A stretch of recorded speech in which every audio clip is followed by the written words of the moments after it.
All right, let's dive right in. Today, we're taking a close look at Brianna Wiest's super popular book, The Pivot Year.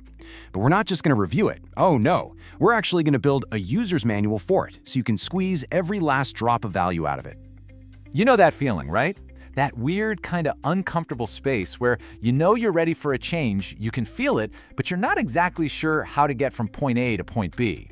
Yeah, that feeling is almost universal, and that's exactly where we're starting today. Okay, so before we can even talk about a solution, we have to get real about the problem. Why is it so darn hard to make real, lasting changes in our lives? Well, it turns out a lot of us stumble into the very same traps when we try to grow. Let's just look at some of these common mistakes. We expect this massive, overnight transformation. And what happens? We just get disappointed and burn out. Or maybe we try to just ignore all the tough emotional stuff, which, let's be honest, always comes back to sabotage us from under the surface. And of course, without some kind of consistent plan, even our best intentions just fizzle out. This is the reality of the challenge we're up against. And this brings us to the tool we're going to dissect today, Brianna Wiest's book, The Pivot Year. It's really presented as a kind of guide for navigating this exact tricky journey of transformation. It came out in 2023, and it's kind of a follow-up to her other big hits like The Mountain Is You. And what it does really well is boil down her whole philosophy into a simple daily practice. The core idea is simple, but honestly, it's pretty powerful. One meditation for every single day of the year. The book's big promise is that it'll help you close that gap we were just talking about, helping you build up things like courage, clarity, and importantly, consistency. But look, like any tool, it's not a magic wand. It's got its strengths for sure, but it also has its limitations. And if we want to use it right, we have to be really honest about what it does well and where it might just fall a little short. So on one side, you have these huge draws like the daily format and the really beautiful poetic style. But on the other side, you've got some challenges, like a lack of a clear structure and some themes that pop up again and again.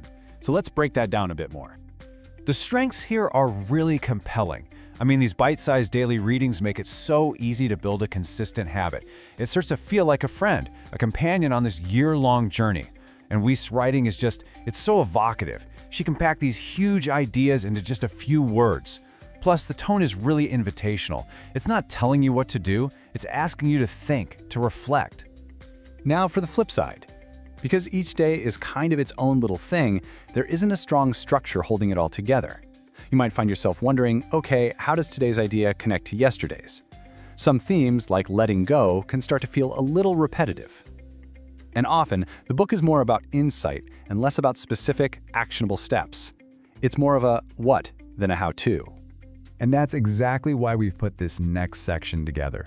Seriously, think of this as the missing user's manual. It's a way for you to add that structure yourself and turn all those amazing insights into real, actual change in your life. Okay, so here's the game plan. For the first half of the year, you start by setting a really clear intention. But here's the key. You move from just passively reading to actively engaging by journaling about each day's meditation. Then, every few months, you look back at your journal entries to spot the recurring themes. From there, you can start running these small, practical experiments in your life based on what you're learning. Then, in the second half of the year, things get even deeper. You start to use specific meditations to deal with obstacles as they pop up in real time. This is where you really lock in the most powerful ideas by building new habits around them. At the end of the year, it's time to review the whole journey and ask yourself, who am I now? And the final step? It's all about creating a plan to keep that growth going, long after the 365 days are over. So, after all that, we get to the big question. Is this book actually for you? Let's tie it all together. Honestly, this quote just nails it. If you feel like you are standing in that uncomfortable, but also potential-filled space, that place between the person you are right now and the person you feel you could be, then yeah, this book is talking directly to you. So here's the bottom line. The book's greatest strength is its power to create this gentle, consistent inner shift. Its biggest challenge is that it doesn't have a rigid framework. But here's the secret. Actively building your own framework, using a plan like the one we talked about, that's not a bug, it's a feature. The act of personalizing the journey is the transformation. Which really just leaves us with one final, powerful question. And this isn't about the book anymore, it's about you. If this is going to be your year of change, what will your pivot be?